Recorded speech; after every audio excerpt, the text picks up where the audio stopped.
ನೋಡ್ರಿ ಇವರೊಬ್ರು ಯಾರು ರೈತಪರ ಮಹಿಳೆ.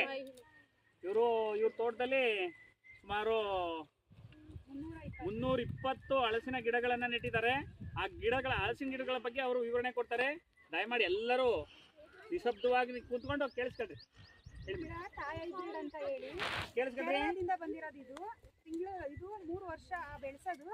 ಆನಂತರ ಇದು ಕಾಯಿ 5 kg ವರೆಗೂ ಬೆಳೆಯುತ್ತೆ. ಆಮೇಲೆ ಅವರೇ ಬೈ ಬ್ಯಾಕ್ ಮಾಡ್ಕೊಳ್ಳೋದು. ಇದು ಕೆಜಿಗೆ 30 ರೂಪಾಯಿನಂತೆ ಅಗ್ರಿಮೆಂಟ್ ಮಾಡ್ಕೊಡ್ತಾರೆ. ಇದು ನಮ್ಮ ಕರ್ನಾಟಕದಲ್ಲಿ ಸುಮಾರು ಜನಗಳು ಹಾಕಿದ್ದಾರೆ. ಇದನ್ನ ರೈತರೆಲ್ಲ ಜಾಸ್ತಿ ಇಷ್ಟಪಟ್ಟು ಹಾಕ್ತಾ ಇದ್ದಾರೆ. ಇದಾಗಲೇ ನಮ್ಮ ತುಮಕೂರು ಡಿಸ್ಟಿಕಲ್ಲೇ 100 ಎಕರೆ ಹಾಕಿದ್ದಾರೆ ಇದು ಗಿಡಗಳು.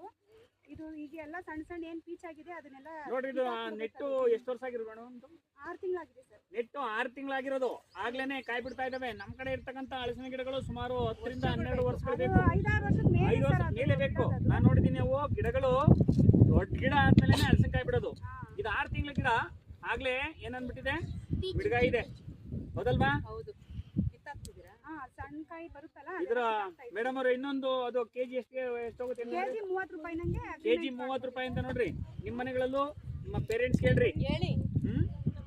ಈ ತರ ತೋಟಗಾರಿಕಾ ಬೆಳೆಗಳನ್ನ ಹೆಚ್ಚು ಬೆಳಿಬೇಕು ನೋಡ್ರಿ. ಇಲ್ಲಿ ನೀರಾವರಿ ಮಾಡಿದಾರಲ್ಲ, ಯಾವ ನೀರಾವರಿ ಇದಾವೆ? ಹೌದಲ್ವಾ? ಇದರಿಂದ ಏನು ಉಪಯೋಗ? ಹನಿ ನೀರಾವರಿಯಿಂದ ಕಡಿಮೆ ನೀರಲ್ಲಿ ಹೆಚ್ಚು ನಾವು ತೋಟಗಾರಿಕಾ ಬೆಳೆಗಳನ್ನ ಬೆಳಿಲಿಕ್ಕೆ ಸಾಧ್ಯ ಆಗುತ್ತೆ. ನೋಡ್ರಿ, ಇದು ಪೈಪಲ್ಲಿ ನೀರು ಹೋಗುತ್ತೆ. ಹೌದಲ್ವಾ?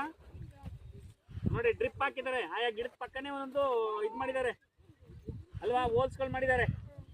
ಅದ್ರಲ್ಲಿ ಆಯಾ ಗಿಡಕ್ಕೆ ಮಾತ್ರ ನೀರು ಹೋಗುತ್ತೆ. ಬೇರೆ ಕಡೆ ಇದೆಲ್ಲ ನೀರೆಲ್ಲ ಆಯೋದಿಲ್ಲ ಅಲ್ವಾ, ನೀರು ಉಣಿಯೋದಿಲ್ಲ. ಆ ಗಿಡಕ್ಕೆ ಎಷ್ಟು ಬೇಕೋ ಅಷ್ಟೇ ನೀರು ಕುಡಿತಾ ಇದೆ ಅಲ್ಲಿ. ಹೌದಲ್ವಾ? ಇಲ್ಲೆಲ್ಲ ನೀರು ಹಾಯಿಸಿದ್ರೆ ಅನಾವಶ್ಯಕವಾಗಿ ಕಳೆ ಬೆಳೀತಾ ಇದ್ದು. ಹೌದಲ್ವಾ?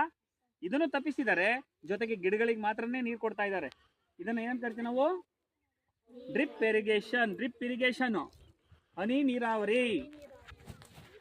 ಗೊತ್ತಾಯ್ತಲ್ವಾ? ನೀವೇನಾರು ಹೇಳೋದಿದೆಯಾ ಮೇಡಮ್ ನೀವು? Okay, thank you.